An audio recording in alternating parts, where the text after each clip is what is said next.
I was about 7 hours into my 6-hour drive from Wilmington, North Carolina to Folkston, Georgia. Some friends from outside Atlanta, my dad up from O-Town, and I decided to all converge in Folkston for a 3-day weekend of train watching.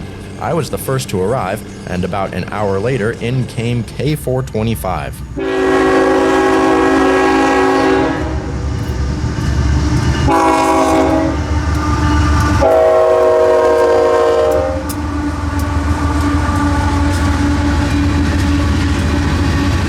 These ethanol loads for Tampa would be about all the interesting action for the night, but Folkston lived up to the name the next morning. Northbound Q604 was slowing to pick up the conductor off its counterpart Q603, stopped just shy of Martin Street due to a hot axle deep in the consist. 604 ferried 603's conductor to the hot axle, at which point it stopped for the D train. After setting the bad order aside and shoving north to retrieve its conductor, 603 was back on its way down to Winston.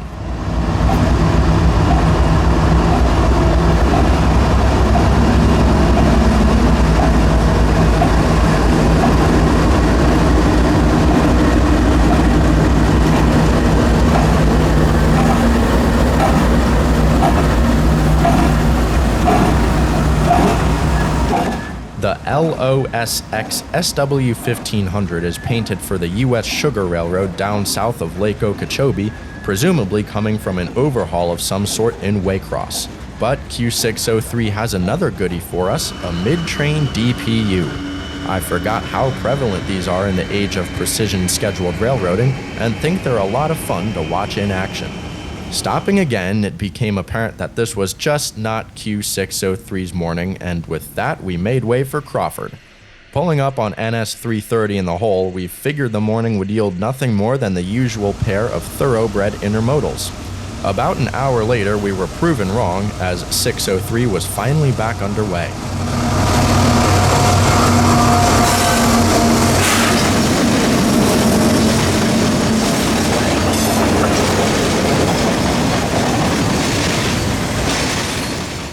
Crawford is probably one of the most iconic rail fanning locations in Florida, and the only one where two different Class 1 main lines cross each other at track level. I call it the North Florida Triangle, with Folkston, Crawford, Baldwin, and Jacksonville making up the focal points. The slam of the wheels over the diamond is almost intoxicating, only adding to the sensory overload that is rail fanning.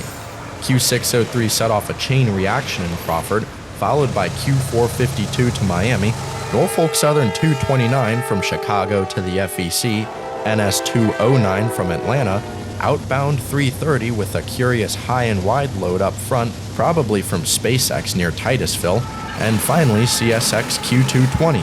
220 is a seasonal train originating overnight from either Sanford or Orlando depending on traffic needs. The northbound then heads south on the A line, swings north at Lakeland onto the S line, makes a pickup in Baldwin, and then onwards through Crawford and towards Waycross. We had passed 220 on our way back to Folkston, and it wasn't long before they were making their way through town.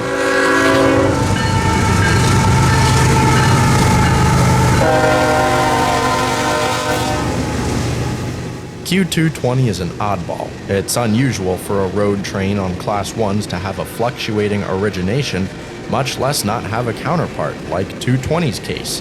On top of that, it's one of the only seasonal trains I know of, and it routinely carries manifest freight alongside large blocks of auto racks.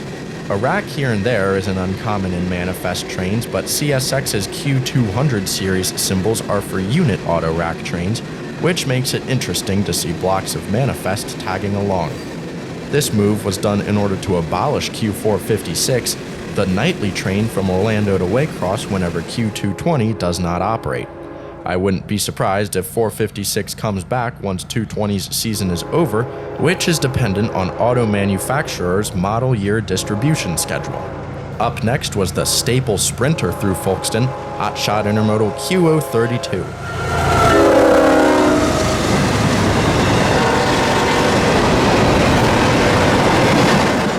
I always look forward to 32 just because of its sheer speed and unstoppability.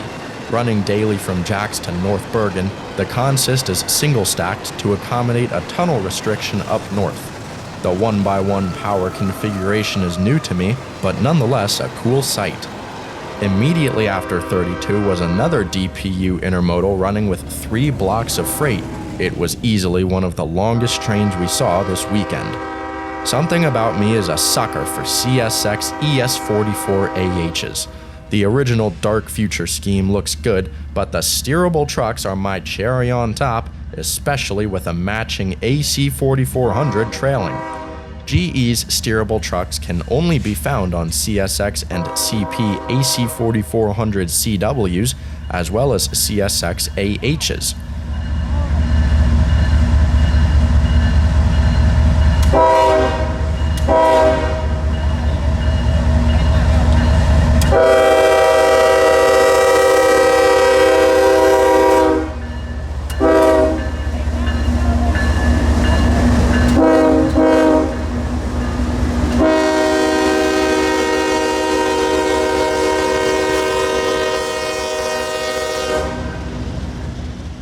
The AHs are basically ES44 ACs, but heavier, hence the H.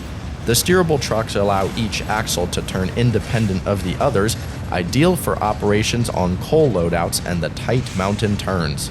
This, combined with the heavier weight which produces more tractive effort, makes the AHs primary coal haulers, but they occasionally sneak into other power pools as well.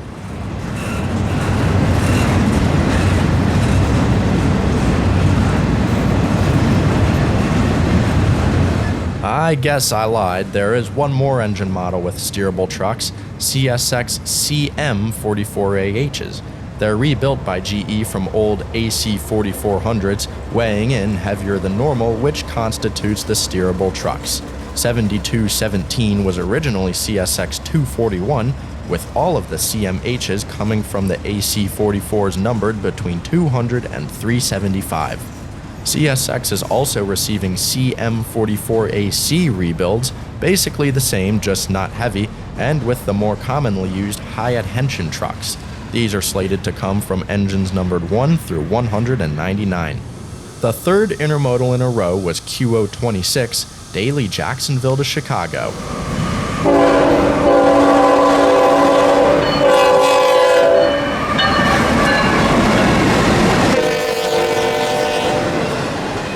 '26 and counterpart 25 are some of the hottest trains on CSX and most certainly in the southeast. They've got quite a schedule to keep and go as fast as physically possible through the turnouts, and then there it was, more distributed power. I love watching these engines in the middle of consists as the clanking of the cars is slowly drowned out by the telltale roar of a GE. Hunter Harrison's legacy lives on through these DPUs, which make for a more efficient consumption of fuel, as well as an increased maximum train length. Almost every road train we saw in Folkston this weekend was knocking on the door of 10,000 feet or more. It's simply incredible to watch all that freight parade through town.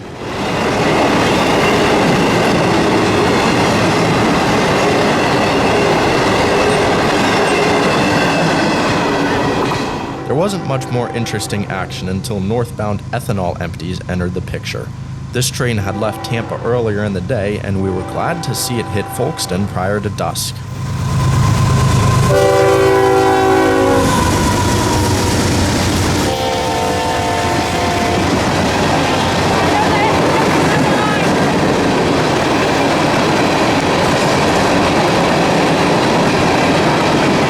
Next train came out of nowhere, but was probably the most interesting one of the trip. CSX NO41 coal loads from the Evansville and Western Short Line destined for the OUC Stanton plant on the south side of Orlando.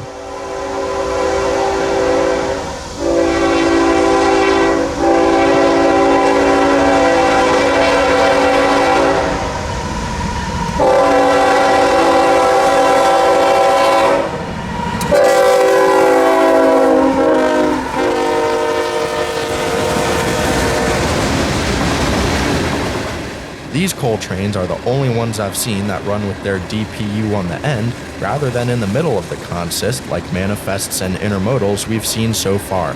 And then 109 cars later, there it was, on the end of the coal train consist, but not the end of the train. 041 was also shuttling some random freight south apparently. I've heard of this happening before, but not too often. It's definitely one of those PSR things. Really neat to see though. Coal trains are hardly ever paired with anything else due to their unique origins and destinations.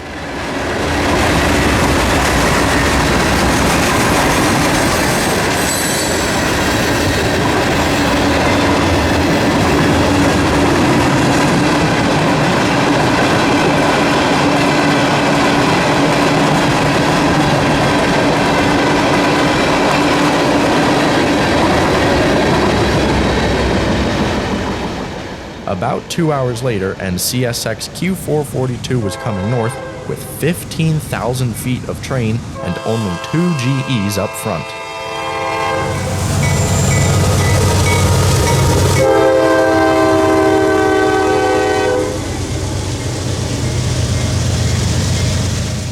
Just under 3 miles of freight is an absolute absurd amount.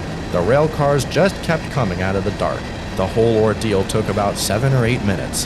442 clocked in at 254 cars, possibly the longest train I have ever seen.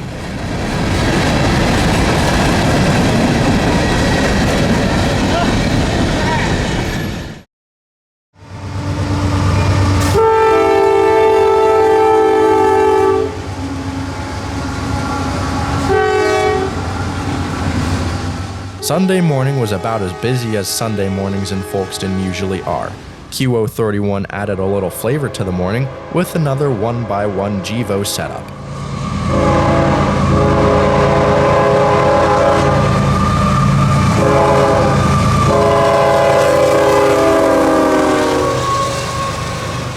A common sight on this pair of trains is the CSX geometry car, cleverly warning train masters that the car is not to be sorted in hump yards. 31's DPU was a little curious, however, as it was placed about 1/4 of the way through the train. I'm not sure how the DPU's slot is determined, but I still found this a little interesting. After Q031, I had to say goodbye to Folkston, friends, and family for the trip back to Wilmington and reality. Thanks for rail fanning with me today. I hope you found the use of flatland DPUs as neat as I do.